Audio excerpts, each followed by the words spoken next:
A story of Taku dog survival.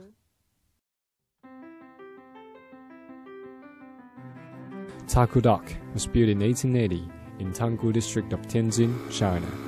It was used to build and repair ships for the Peiyang Navy in the Qing dynasty. It was converted several times throughout the years. By the time our story began, it was a shipyard for civilian use. The Taku Construction Department, which is in charge of the development, has torn down many ancient buildings to make room for the new developments. Finally, in 2006, it's Taku Dock's turn.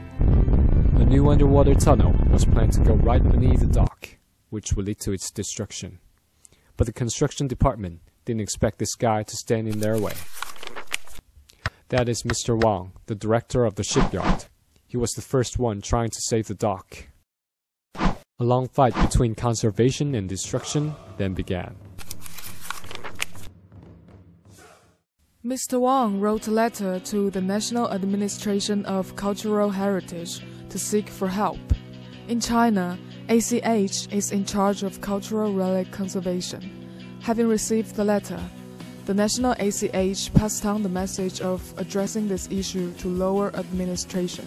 In the end, the district ACH proposed to move the tunnel 200 meters westwards, but the district construction department refused that for its lack of power. Mr. Wang wasn't defeated. He contacted the National ACH again. The National ACH paid a visit to the dock and recognized its value. Then they decided to make an application for it to be listed and protected. But the district construction department speeded up the tunnel construction process to race with the application. The Taku Dock was even more at risk now. Mr. Wang wouldn't give up. Through the help of Tianjin City ACH, he managed to get in touch with the city government. The city government commanded that a win-win solution for culture and economy must be achieved. The Taku district government executed the command and consulted two experts from Tianjin University for possibilities of mediation.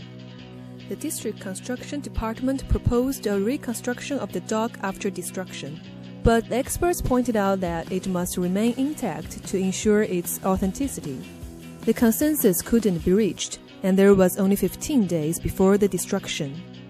A national forum about relic conservation was held the next day. The issue of Taku Dock was discussed. A jointly signed letter about saving the dock was produced among more experts.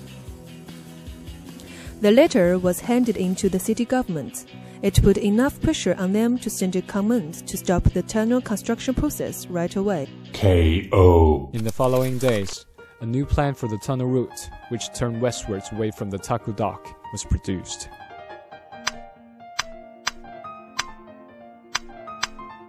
Hence, the Taku Dock escaped from its destruction and would become a park which tells story on and on.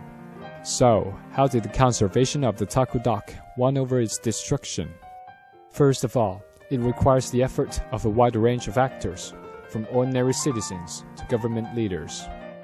Secondly, the idea of intangible historical value might outweigh the temporary economic value has to get through to the public, more so to the people who work in the construction departments. Last but not least, a higher level of administrative power must be involved in the conservation process to outweigh that of the construction departments, which has a direct control over the development process. The story ends here. Thank you for your time. Fall is here, hear the yell, back to school, ring the bell, brand new shoes, walking blues, climb the fence, books and pens, I can tell that we are gonna be friends.